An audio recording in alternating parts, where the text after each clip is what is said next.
कथा दृढ़ विश्वास से भगवत दर्शन। किसी गांव में एक चोर रहता था।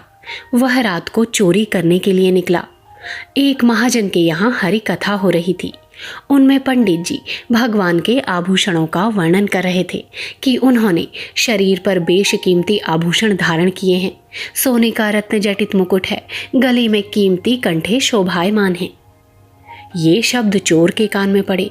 उसने वो माल चुराने का निश्चय किया। उसने सोचा इसका पता पंडित जी को है। वो वहीं छिपकर बैठ गया। कथा की समाप्ति के बाद पंडित जी सामान बटोरकर घर के लिए रवाना हुए। चोर ने उन्हें रास्ते में घेर लिया और कहा कि या तो जो तुम्हारे पास माल है वो दे दो, नहीं तो उस आदमी का पता बताओ जिसके शरीर पर करोड़ों का माल है, जिसकी चर्चा तुमने अभी की थी। पंडित जी घबरा गए।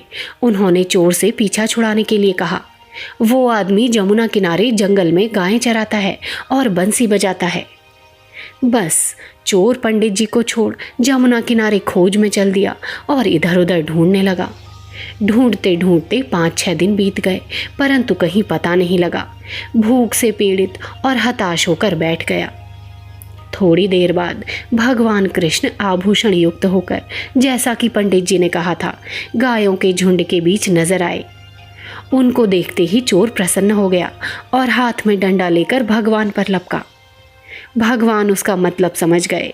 उन्होंने पूछा कि तू कौन है, यहाँ किस लिए आया है? उसने कहा, मैं चोर हूँ, जो तुमने आभूषण पहने हैं उनको मैं चुराने आया हूँ। भगवान ने वहीं पास में खजाने का पता बता दिया कि तुम्हें जितना माल चाहिए उतना माल वहाँ से ले लो। बस चोर प्रसन्न हो गया। जितना धन उठा सकता था गठरी में बांधकर घर ले आया। उन्हीं पंडित जी को इनाम देने के लिए आया और कहने लगा, पंडित जी साहूकार तो अच्छा मालदार बताया आपने।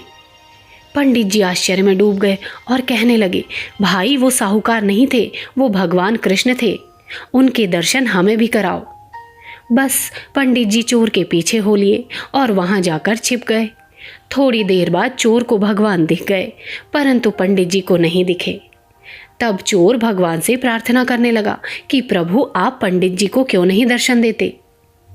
भगवान कहने लगे, जिस प्रकार तेरा विश्वास है वैसा पंडित जी का नहीं है, इसलिए उनको मेरे दर्शन नहीं होते हैं। जिस प्रकार चोर ने पंडित जी के कहने पर दृढ़ विश्वास कर लिया, उसी प्रकार हर एक मनुष्य को चाहिए कि संत महात्मा विद्वान पुरुषों के विवेक युक्त वचनों का नियम से पालन करें। उनको अवश्य ही इच्छित सफलता मिल सकती है। जो काम दृढ़ विश्वास और भावना से किया जाता है वो अवश्य ही फलीभूत होता है। अखंड ज्योति, अक्टूबर सन 1943, पृष्ठ संख्या 11।